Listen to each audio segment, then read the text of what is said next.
قال ادخلوا فی امم قد خلت من قبلکم من الجن والانس فی النار، حکم ہوگا ان کو کہ جاؤ انہی امتوں میں داخل ہو جاؤ جو تم سے اگلی گزر چکی ہیں، جاؤ اپنے بزرگان بے دین کے پاس، چاہے وہ جنوں میں سے تھے یا انسانوں میں سے، وہ تو ہیں آگ میں، وہ کہتے ہیں نا ہم تو اپنے بزرگوں کے پیچھے پیچھے ہیں، تو اللہ تعالیٰ نے کہا ہاں جی جاؤ پیچھے پیچھے پہنچ جاؤ جتنے بزرگ پہنچے تھے۔ اللہ اکبر، یہ بڑی کریٹیکل آیات ہے، میں نے کافی دفعہ بیان کی ہیں، یہ سورۃ الاعراف کی آیت نمبر 38 ہے کہ جب یہ جہنمی جہنم میں جائیں گے تو یہ پھر کہیں گے یا اللہ ہمارے بزرگوں کو دگنا عذاب دے جن کی وجہ سے ہم گمراہ ہوئے۔ یہ وہی کیس یہاں پہ بھی ڈسکس ہو رہا ہے، سورۃ الاحزاب کے اینڈ پہ بھی آتا ہے، سورۃ الاعراف میں بھی آ رہا ہے کہ جب کبھی کوئی امت جہنم میں داخل ہوگی انہیں کہا جائے گا کہ جاؤ جہاں تمہارے اگلے بزرگ جو گزر چکے تم بھی ان کے پیچھے پیچھے جاؤ، جا کے پیر شیر دباؤ نہ دے، دنیا تے دباندے سو نا، جاؤ پہنچو، لیکن آگ میں، جنت میں نہیں، جہنم میں۔ کلما دخلت امت، جب کبھی کوئی امت داخل ہوگی جہنم میں، لعنت اختہا، وہ سب سے پہلے تو جاتے ہی پہلے تو یہاں پیر صاحب کو سلوٹ مارتے تھے نا، ادھر جا کے پہلے بزرگوں پہ پیجن گیا اور لعنت ہوئے تواڈے تے، تواڈی بھی نصیب تھے آیا۔ یہاں کتنا پروٹوکول دیتے ہیں، جھکتے ہیں، ہاتھ چومتے ہیں، پاؤں چومتے ہیں، نذرانے رکھتے ہیں، گاڑی کے پیچھے بھی نگاہ مرشد لکھوایا ہوتا ہے، ٹھیک ہے نا۔ اور اللہ تعالیٰ ہمارا جب یہ جہنم میں پھینکے جا رہے ہوں گے نا، سب سے پہلے تو جا کے لعنت بھیجیں گے ان کے بول کے منوس تم لوگوں کی وجہ سے ہم یہاں پہ آ پہنچے ہیں۔ حتی اذا ادارکوا فیہا جمیعا، یہاں تک کہ جب سب کے سب اس اجتماع میں اکٹھے ہو جائیں گے، اگلے پچھلے سارے بزرگ ایک جگہ جمع ہو جائیں گے۔ قالت اخراہم لأولاہم، تو جو بعد میں جہنم میں آئے ہوں گے نا، وہ دعا کریں گے اپنے ان بزرگوں کے لیے جو پہلے دوزخ میں پہنچے ہوئے ہوں گے، ربنا ہاؤلا، ہاں جی یا اللہ یہ ہیں وہ بزرگ، اضلونا، جنہوں نے ہمیں گمراہ کیا تھا، فآتہم عذابا ضعفا من النار، تو اے اللہ انہیں آگ کا دگنا عذاب دے جنہوں نے ہمیں گمراہ کیا۔ بھئی اللہ نے تو اپنی مرضی کرنی ہے، یہ دنیا میں آپ اپنی مرضی کر رہے تھے نا، آخرت میں تو اللہ کا حکم چلنا ہے۔ اللہ تعالیٰ آئے گا، واہ واہ کیا بات ہے، اللہ تعالیٰ دعا قبول کرے گا اور ان کے لیے بھی آگے خوشخبری سنا دے گا۔ قال لکل ضعف ولکن لا تعلمون، اللہ فرمائے گا بے فکر رہو، تواڈے بزرگاں نو ڈبل عذاب ہوئے گا،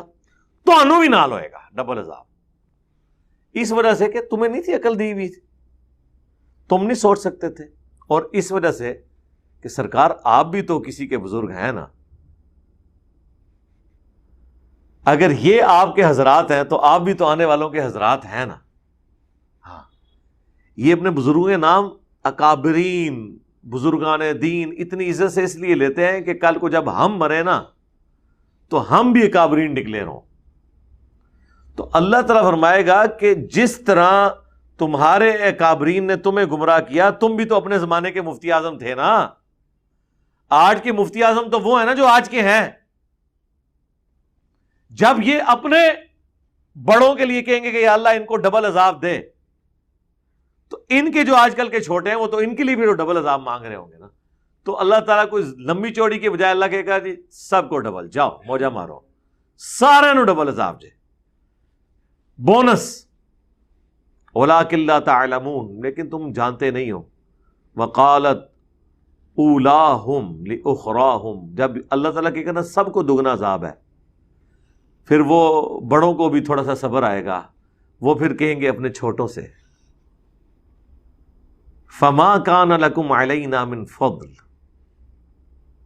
دیکھو تم نے اللہ سے دعا کی نا کہ ہمیں ڈبل عذاب ملے، تو دیکھو تمہیں بھی ڈبل مل رہا ہے، کوئی فائدہ تو کوئی نہیں ہوا تو کوئی فضیلت تو تمہیں ہم پہ حاصل نہیں ہو سکی، ٹھیک ہے، یعنی دنیا بھی لوٹی ہے ان بزرگوں نے، جنت میں بھی جا کے تو میڑ ہی مار رہے ہیں کہ ہاں جی کیا کر لیا جے، ٹھیک ہے، عذاب تو تانوں بھی دگنا ہی ہو رہا ہے۔ فذوقوا العذاب بما کنتم تکسبون، تو چکھو اس عذاب کا مزہ بسبب اس کے جو تم دنیا میں کیا کرتے تھے، یعنی کیا کرایا اپنا ہی ہے. ورنہ تو میرے بھائی آج بھی کتنے لوگ ہیں پوری پوری زندگی گمراہ فرقوں کے پیشواؤں کے ساتھ اٹیچ رہتے ہیں، لیکن جب انہیں بات سمجھ آ جاتی ہے چھوڑ دیتے ہیں ان کو. اور جو نہیں چھوڑ رہے وہ اپنی مرضی سے نہیں چھوڑ رہے. ذہن میں رکھیے گا، اللہ نے عقل دی ہے. اگر یہ بات مان لی جائے نا کہ ان بڑوں نے ان کو گمراہ کر دیا اور یہ بیچارے مظلوم تھے، پھر تو اللہ کی صفت عدل چیلنج ہو جائے گی. اللہ ناانصاف تو نہیں ہے. اللہ نے عقل دی تھی، ابو جہل کو بھی دی تھی، سب سے زیادہ دی ہوئی تھی، لیکن گمراہی کا راستہ اس نے اختیار کیا. اور اسی کے غلام سیدنا یاسر اور سمیہ اور ان کا بیٹا عمار بن یاسر غلام زادے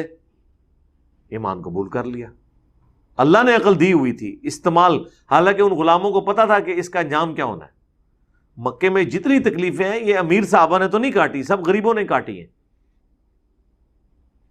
آپ کو کسی حدیث میں نہیں ملے گا کہ حضرت ابوبکر کو، حضرت عمر کو، حضرت عثمان کو یا حضرت علی کو کوئلوں پہ لٹا دیا ہو کسی نے، کیونکہ ظاہر ہے یہ عالی خاندان کے لوگ تھے، ان کے پیچھے ان کے قبیلے کھڑے ہوئے تھے. وہاں قبائلی سسٹم پہلے ہوتا تھا، دین مذہب بعد میں ہوتا تھا. جس طرح یہاں بھی بعض پاگل ہیں، ان کے لیے پالیٹکس پہلے ہوتی ہے، دین مذہب بعد میں ہوتا ہے. حالانکہ ہر معاملے میں پہلے دین مذہب ہونا چاہیے، اس کی وجہ سے پھر وہ کھڑے ہو جاتے تھے ان کے لیے. لیکن غلاموں کا تو، غلام تو ٹوٹلی ایک سمجھ لیں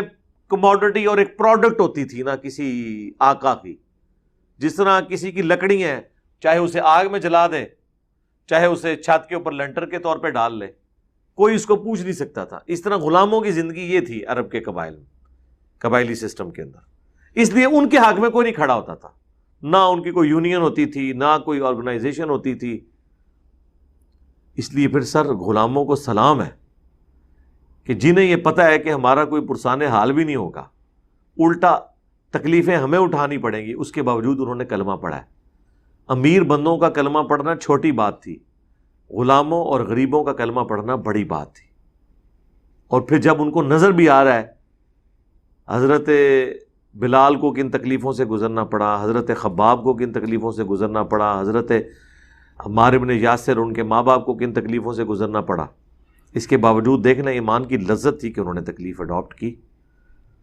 پھر اللہ نے ان کے لیے آسانیاں بھی کر دی.